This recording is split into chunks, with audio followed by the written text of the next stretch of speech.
Welcome to the Robcast. This is a show about Oakville, the people that live, work, and do business here. Really excited about our guest today. This is Manny Brar. He is the vice president and co-owner of Entropy, which is Canada's leader in custom t-shirt printing and promotional materials. You're not going to want to miss this one. It's the Robcast podcast. He's with you for the next hour or 20 minutes. Who knows? Let's see how it goes. Here he is. It's Rob Raham. Manny. Yes, sir. Long time no see. Happy to have you here. Thanks for having me, man. I think we'll start. We got to go back to kind of some of the roots here of the of Appleby College, right? So, I knew you moved to Oakville to go to that high school, and I believe you were in Walker House. Is that Walker House, the House of Pain back the in the House days. of Pain? That's right. And I've had some of my sources out there telling me you were a pretty good rugby player, pretty fast out on that wing out there. I was, man. I didn't have the size, as you can tell, but I definitely had the speed. Good times back then, though. Awesome times. We took for granted those good times, that beautiful campus, and now you go there and look at it now and go, man, when I was there, I just wanted to get out of there and move on. But now you look at it and go, I don't even know the transformation that Appleby has had. My son's going to grade 11 this year. Okay, yeah. And from what we saw in the early 90s, totally different school.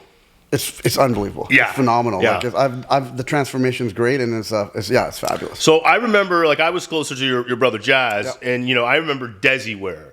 Oh, yes. Right? Were you a part of Desi Wear, or was that Jazz? How did you kind of start to go down this road of where you are today? Yeah, great question. And actually, you know what? You bring up Desi Wear or Desi Wear, it's awesome because for me, the journey started with that. Yeah. I was at Walker House, boarding. I came from Brampton, and my parents thought I was getting in with the wrong crowd in Brampton, so they stripped me from Brampton. We moved to Oakville and put me in this private school called Appleby College. I can relate. Yeah. The black sheep. Sorry. Exactly. Yeah. The black sheep of the family, myself as well. Yeah. And then put me in the school called Appleby College. I had zero clue about Appleby, Right. the prestige of it, or anything. Coming from Brampton, of course. Yeah, and my parents put me in there thinking it was still an all-boys school. I had no clue. So this is like 90, 91? Yeah, I think my interview... Because it changed, right? It went from all boys to just, yeah. So in my interview at Appleby, they asked me, hey, what do you think about Appleby going co-ed? And I had no clue about it. Obviously, I didn't do any research on this whole thing. I'm like, just show up. I thank God, because I've never been to an all-boys school. Yeah. And so it kind of caught me off guard. But hey, I got in. Big transition coming from Brampton to Oakville, not knowing anyone. I always kind of equated to the Fresh Prince of Bel-Air when he goes into Bel-Air and he goes into the Bel-Air Academy and everyone's wearing a uniform, and all my buddies in Brampton are like, what in the world are you wearing to school? But to be honest with you, I think that decision that my parents made, and parents make tough decisions, probably the best decision they made for myself and my family and my brother, and we haven't looked back. And to your point with this, during my transition from Brampton to Oakville, I was really a part of the Indian diaspora back in the day. Yeah. Very cultural. And when I got to Oakville, I felt I wanted to keep that connection with my Desi roots. And for all those people that don't know, Desi in Punjabi or Hindi means native of something, right? If you're a Desi, you're Indian. If you're a Canuck, you're Canadian. If you're American, you're a Yankee. If you're Brit, and so forth. So my idea at the time, and in the early 90s, there was a lot of, hip-hop cultural apparel out, like Fat Farm, Carl Canal, Rockaware, which were promoting the hip-hop culture. Yeah. So I thought it would be pretty cool to promote my Indian culture by wearing athletic apparel and having slogans and so forth on apparel. Yeah. And then I remember Mr. Boyd's, I think it was English class. I think we had to come up with some sort of an ISU project or an independent study unit of selling something. Yeah. And I go, hey, I'm going to do a business case on coming up with a clothing line called Desi Wear. I presented it. I went to a local mall. I think it was Eaton Sheridan Mall at the time. Went to a kiosk, got 3 hoodies printed with Desi Wear on it. Yeah. Roots, Pride, Culture. That's what I called it. Yeah. I got an A in it, and myself and Saveen Malik, who was also alumni at Appleby, came on, and we used to start wearing these at cultural festivals, like the Chin Picnic and all these festivals. Yeah. And people would come up to us and say, hey, where'd you get that clothing line? We're like, hey, it's my own clothing line. Awesome. Didn't know anything about the industry. Didn't know where to get anything produced. And at Walker House, and basically in the dorm, in the dorm there, during study, we would be locked in for 2 hours. 7 to 9. 7 to 9. And then we're like, what are we going to do? So I would just doodle, come up with designs of what Desi Wear meant. You weren't doing your homework? Of course I was. That was homework, right? That was the ISU project, yeah. I remember Zook coming up to me, what the hell are you doing in there? Right? Would doodle, do all that stuff. Figured out where to get these concepts put on shirts. And at the time, it was like, we had no clue about the industry, man. It was like, I was paying like $25 for a t-shirt. I go, how the hell am I going to sell this in the early 90s and make any sort of profit on it? So with some due diligence, I figured out the guy that was making our stuff was sending it off to someone in North York. We would collect garments from someone else. So I try to dissect the whole industry. Yeah. And lo and behold, came up with a clothing line, Desi Wear, myself, and at the time my brother just started, I think, grade 9 at Appleby, and myself, Savine Malik, and my brother Jazz just said, hey, let's just keep printing shirts, going to different festivals, like Indian festivals, so forth, and just promote our culture. And it was basically at the time bar money or just going to the arcade money, basically. Yeah. And we would produce 30 shirts, we would sell it for double the margin, and so forth. So that's what kind of catapulted my foray into the garment industry. And because we didn't know anything about it, we just we had to figure it out. So, man, it sounds like this was obviously like a passion project for you, with your culture and kind of supporting it, and you were able to make some cash on the side. Like, was there a point where you said, no, I think we can do something more with this? Yeah, you know what? I try to tell Indian parents that you want to go into fashion or clothing. You may not be a doctor? Yeah, that doesn't go so well, right? My parents were in the pizza industry at the time. My brother and I basically grew up in a pizza store or pizza stores, just flinging pizzas and stuff. They put us in Appleby to kind of, broaden our horizon, get contacts, but now all of a sudden we're into clothing. Like, how the hell does that work, right? Yeah. Look, when we first started, I got an A just to get out of Mr. Boyd's class. We started wearing it, and with that came a lot of cool recognition. Like, hey, wow, these are the guys that started a clothing line. Who the hell starts a clothing line at 17 or 16, whatever years old? So definitely passion, but it got us into clubs. It got us into meeting cool DJs that wanted to sling our stuff. And then this is before the .com, like the internet wasn't even around back then, right? So at the time, it was just purely, hey, great for your resume, great to get recognition in public. Hey, these are the guys that are doing a clothing line that's never been done before.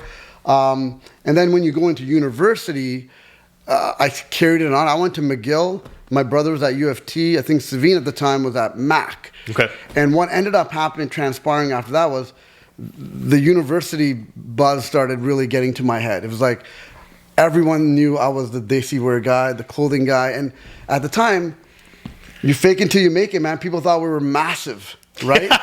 And I'm like, hey, I'll carry that. And then with that, I would get orders from Montreal.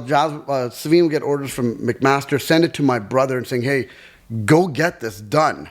And my brother would just, start driving around all of GTA to try to get these products done. And, at that time, it was pretty cool. Now it's like, hey, you're making $500, and people are like, you're making this money, you're living in this penthouse. Like, what the hell are you guys doing? I'm like, no, we're just doing clothing. Yeah. Like, it's pretty simple. Was there a point, it sounds like you were kind of outsourcing it, you weren't printing. When did you get your first kind of silk screener? How did we go from that? Yeah. Right? And then what was that step? So I had a crossroads. So my brother, this is where the Desi Wear and Entropy stories collide. Okay. I'm at McGill. I'm in finance, BCom.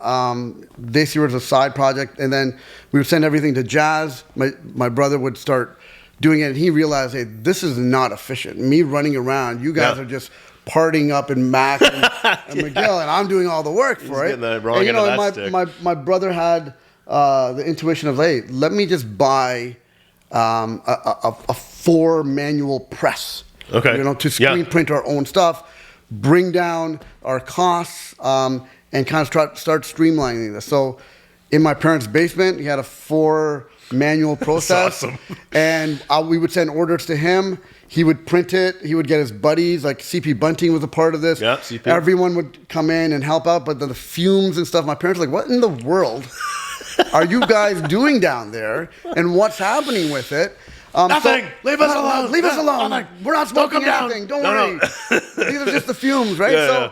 So my brother started kind of producing the product for Desi Wear, right? And then that's how he came up with, hey, the manufacturing aspect of it will be Entropy. We were kind of the more retail side of it. And at the time, I wasn't going to go into clothing. I was going into the investment banking route. Yep. I did an internship in Wall Street at Solomon Smith or Solomon Brothers back at the time. Yeah. I was being flown out there. So I was kind of now doing the finance route. My brother then started doing his Entropy. And then I got a full-time job in 98 or 99 on Wall Street. Went down there and was doing the Wall Street thing. And at the same time, we're still trying to run Desi Wear. My brother was kind of managing. Is this like in the boiler room kind of, like were you like just getting in and you had to earn your stripes? Like Yeah, a year man, of pain, like no sleep, 20-hour days? You're doing that whole thing? Like the Billions show? Yeah, so when you're getting recruited in Wall Street, I'm not an athlete, but I was like a finance guy, but they would fly you in. And remember, I never drank until I got to New York. Okay? Yeah. So I never drank. That's part of that culture. So check this out. So they fly you in first class. They're wining and dining you, and you're meeting other people from like Harvard, Princeton, whatever. Yeah. And you start getting into that culture. And at the time, I was like, yeah, man, this is it. This is what I meant. I don't want to do clothing. I wanted to go after this. Learned a lot, but yeah, as soon as you sign on that dotted line, at 20 or 19, you start getting ulcers for stupid things. You're working Stress. 80, 90-hour weeks, and then very quickly you start realizing what is life about, right? Yeah. So you're young to figure that one out, right? I was young, but I was living, you're 19, 20, 21, living in Manhattan with your buddies. It's quite the life, man. Yeah. It's the dot-com bubble starts happening. My brother who was our CTO right now, who used to be our neighbor back in Brampton, Terrence Henry, created the first Entropy.com site. Okay. We also created DesiWear.com at the time. Desi Wear started blowing up because we started getting orders from like Kansas City, like everywhere, and we weren't really even promoting. Then Bollywood stars started like wearing our stuff, which was crazy. Then that shot up, right? So trying to manage Desi Wear, I'm trying to do my whole investment banking thing. And now Jazz has now started growing Entropy and started doing custom clothing for everyone else, right? So that's kind of the three-pronged process. And then 9/11 happened. And this is kind of where... And you were in New York? Yeah, man.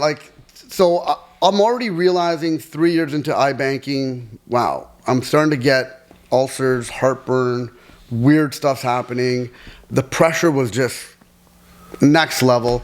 Yeah, I was getting relatively paid well, but you start contemplating, hey, man, is this really worth it? Right? I'm not with my folks anymore. I was at McGill for 5 years. Now I'm in another three and a half years in New York. I wanted to be back home. And I realized, and I just met my wife who's from Toronto, and I realized, hey, man, I need to make a change. And then what happens was 9/11, that morning, so the night before, I'm not a big Bollywood fan. I don't know, Bollywood movies are like 4 or 5 hours long. And there's a cricket movie that came on that my roommates were watching. Hey, let's watch this on a Sunday night. And this movie was like 4 hours. Didn't get to bed until 1 or 2. So I actually slept in on September 11th. Okay, and the subway or the train I used to take. We lived on 39th and 2nd, which is right beside the United Nations. Okay. The train I always take down and I worked in Tribeca, so we would go down to the World Trade Center and then up Greenwich Avenue. Whoa.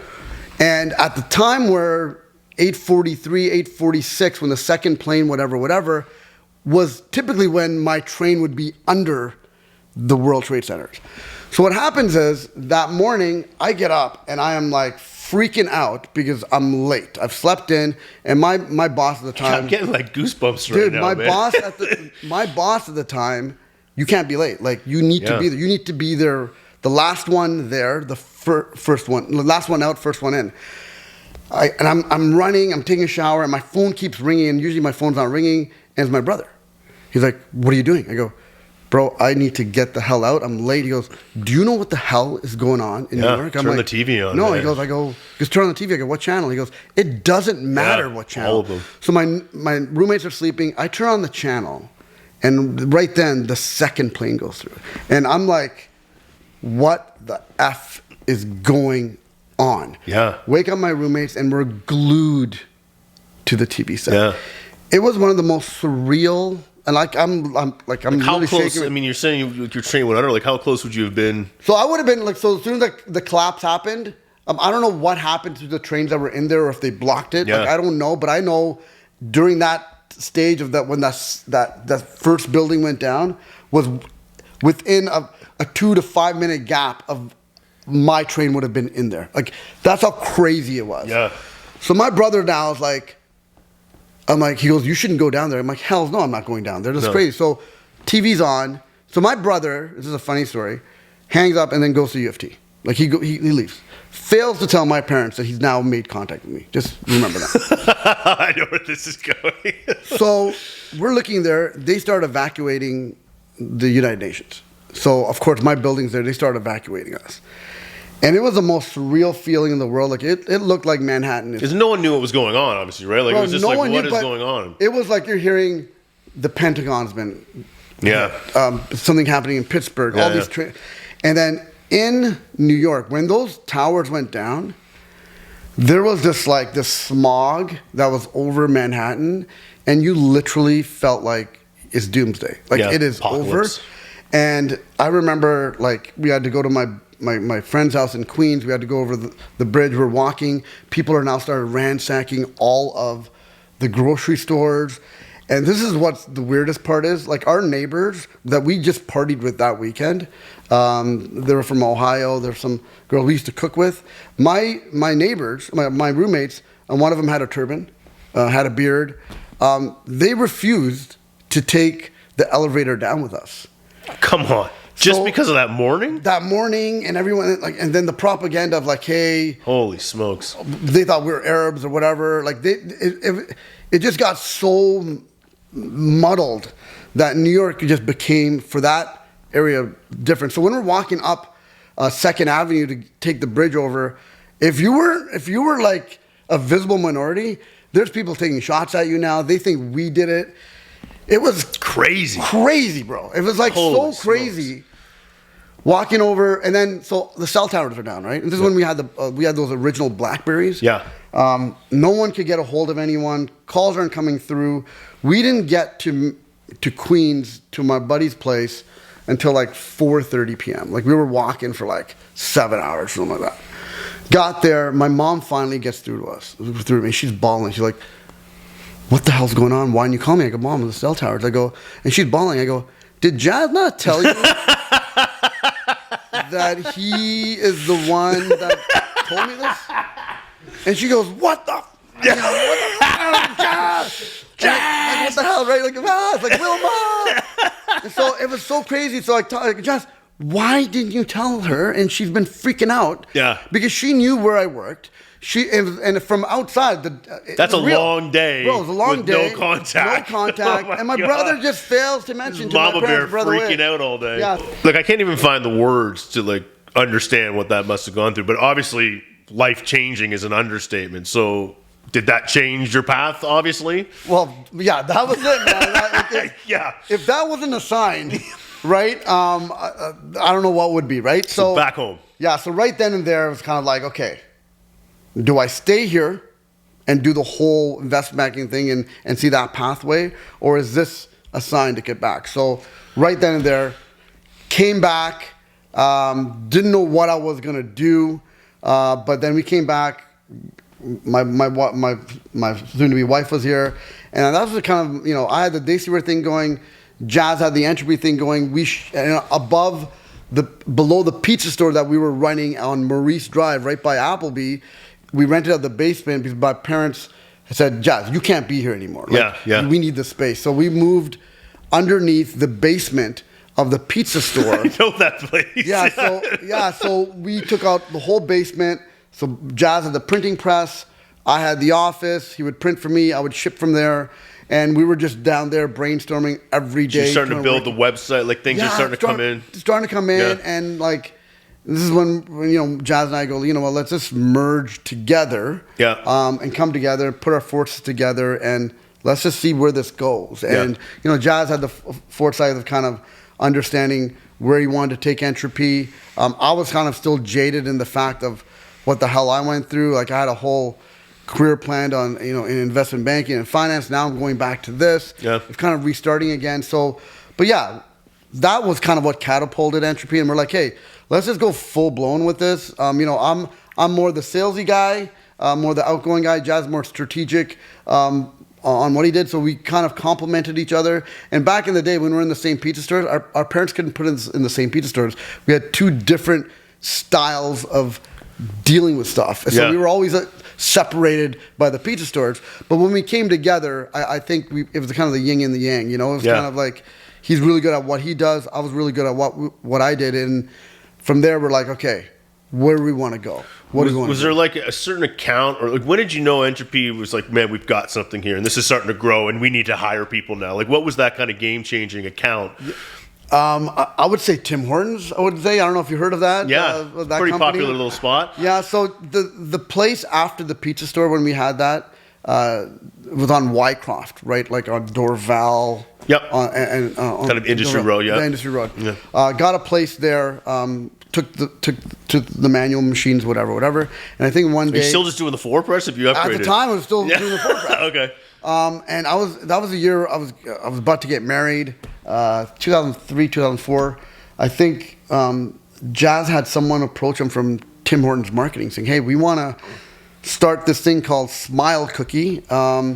We need around 200,000 t-shirts. Could you handle it? And Jazz like 200,000? Yeah, and Jazz like, and I think the most we've ever done on a manual press was like 100, 200 at a time. He's like, and Jazz like, yeah.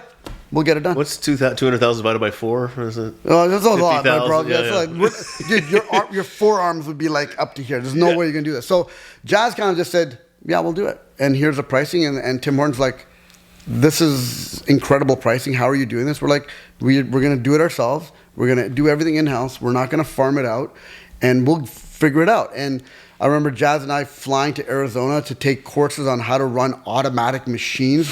We haven't even bought an automatic machine yet. Yeah. So Jazz bought, 2 automatic machines to run this. We had our family in there. We had our friends in there. And it was kind of just figuring it out. Yeah. Did they give you at least some time? Like it wasn't like turn around in 2 weeks kind of thing? So at the time, it was more of a 6-month project.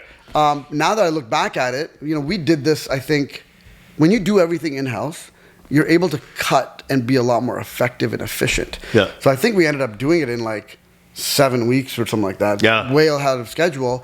And Tim Hortons was like, how in the world do you guys pull this off? And, that's when we realized, and Jazz realized, hey, if we do all aspects of this industry, from supply chain to pre-production to production to logistics, and we control it, that's going to be our competitive advantage into anything we do. It's a game changer. You change the industry so this industry, very fragmented, right? Like back in the day, we would take so many hands in the cookie jar. So many hands. Everyone's doing their own 30% markup. Yep. And of course, at the end client is feeling it.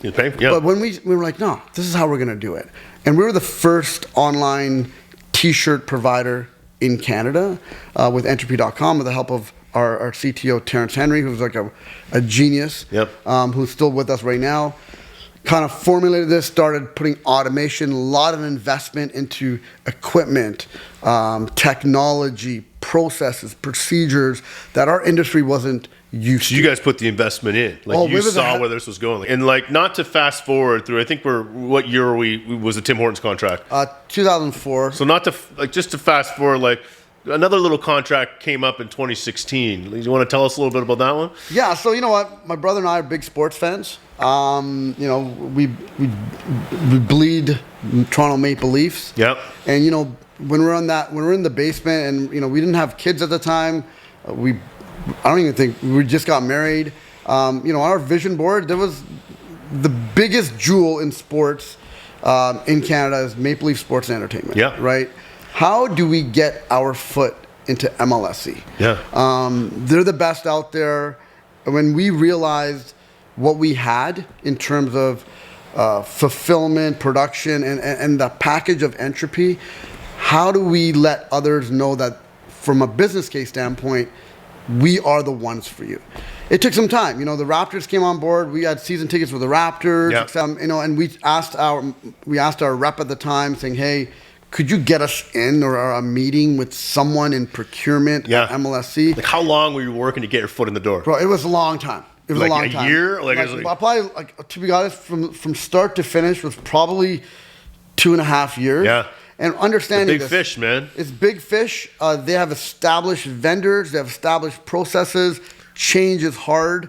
But, we were fully confident in what we provide, what we do, and it's just the right person just has to hear it and make a business case for it. Yeah. And at the end of the day, MLSE is all about business, money. That's what they are. Yep. Right? So you have to go in with that angle. So when we finally got our meeting with global partnerships, we tried to make them understand what we did. It was very difficult to explain to them what we did, given our industry is run by marketing brokers and middlemen at the time. Okay. Right? Anyone could do this and procuring it. So they just didn't understand what we're doing. So having them come in for tours of our state-of-the-art facility, understanding what we did, the automation, how we would be able to help expedite all their promotional buys, turnaround times, speed, accuracy, etc.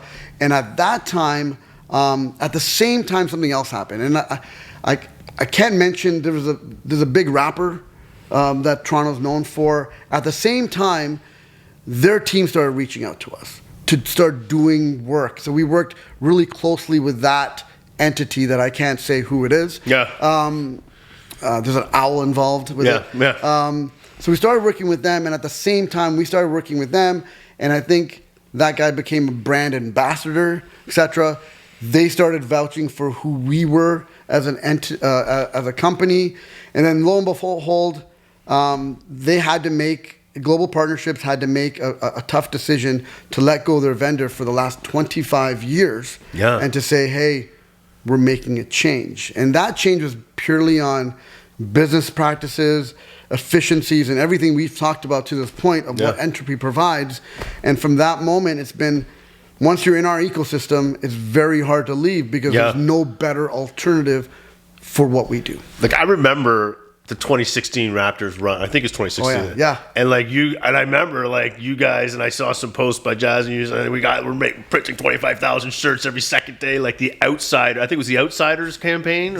So that is wild. So one thing, what the Raptors started doing in the culture of NBA was the t-shirt culture of playoff bowl activation. So that's bowl activation being that every seat has a t-shirt on it. Right. They weren't able to do this at the level with the previous vendor because the previous vendor would need 5 to 6 weeks lead time to get 25,000 shirts done. Right. We condensed that to 48 hours. We would produce 50,000 prints. Awesome. We would come in, and this helps out everyone, the partners, the creative, that they don't have to now work 6 weeks in advance. Yeah. They're now working in a week's advance with us, creative, partners, global partnership, execution team, and they would press go, and then literally every playoff game would have a different design, a different partner. And that was unique, though, because you guys kind of changed that whole game in all professional sports where they had the same kind of standard brand logo shirt. Here's your free T-shirt. You guys took a different approach. It was more like a creative. Most definitely. When we had these meetings with MLSE, we're like, hey, they're like, what's possible? And creative people, man, they're out there. And if they don't understand the production and logistics side of it, they don't get it. So it's us kind of helping them saying, hey, this is how we're going to execute. This is what we need. This is when we need it. We'll run a 48-hour shift to get this to you at the time you need it. Yeah. So they're like, oh, could we change designs?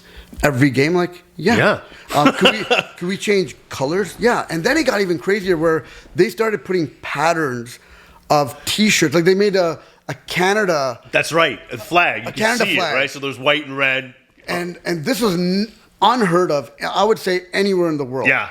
And now it's like standard now practice. standard. We've just went through the playoffs. You see it at the pictures of the arenas. But even other teams in the States still don't do it to the level we do. They still have their every game is going to be the exact same color. Yeah. And maybe the design changes. Like the whitewash, the blue wash, whatever. Ours is like every color, every design, every part. You guys had some hilarious, like, wasn't there like a beaver one? Like, you're trying to, like, it was like. So I'm not going to take any compliments. They did the on designs, that. but they did the designs. We just kind of saying, all right, that's a campaign, you're marketing this game, it's awesome. But, they've evolved from that. Yeah. And I think with that, when we went to the championship run, that was the most wildest stuff I've ever experienced from a sporting fan aspect of it, and the execution of the business side of it. Because crazy. Me and Jazz and our team would be at the games, then we would meanwhile party, the presses are humming back, and then we would come back, take a break for an hour, and we would be on the floor printing, making sure it's executed for the next day, because the games were like every other day. Yep. Then what ended up happening was they started, the Jurassic Park started. They're like, hey, we have such a crazy buzz that we need to get T-shirts to Jurassic Park. So now home games, away games, all partners executing. If it's all because, our team is amazing, we have the flexibility to change, pivot at any point. And when playoff teams, like when the franchises are winning, that's where they make their money. So they're going to spend it to promote the team even more. Partners spend it. Yeah. Look, I want the Leafs to win, man. That would be unreal. Like we'll save that. That's a whole nother episode. I don't even want to get into that. Obviously throughout this whole story, there's a strong connection to Oakville, right? And I believe you're living in Oakville, you're raising your family here, and your main office is just up on Bristol Circle. Like, where do you see this company going, and why has it been important to kind of be around Oakville or make your kind of home here? Listen, Oakville's been great to us. Coming from Brampton, my parents always had a vision of raising us in an environment where we could, our horizons are unfiltered or uncapped, so to speak. The Chamber of Commerce has been good. The businesses have been good. I remember back in the day, Ford, Don Stewart. I don't know if you remember Don Stewart. Boss. He was really instrumental in making connections with Ford or what have you. And I think the community of Appleby, to be honest with you, has been fantastic. And because we had pizza stores here and all the schools, they really helped us kind of, build that foundation. Yeah. Right now, we don't want to move out of Oakville. We're based out of it. We're super proud of it.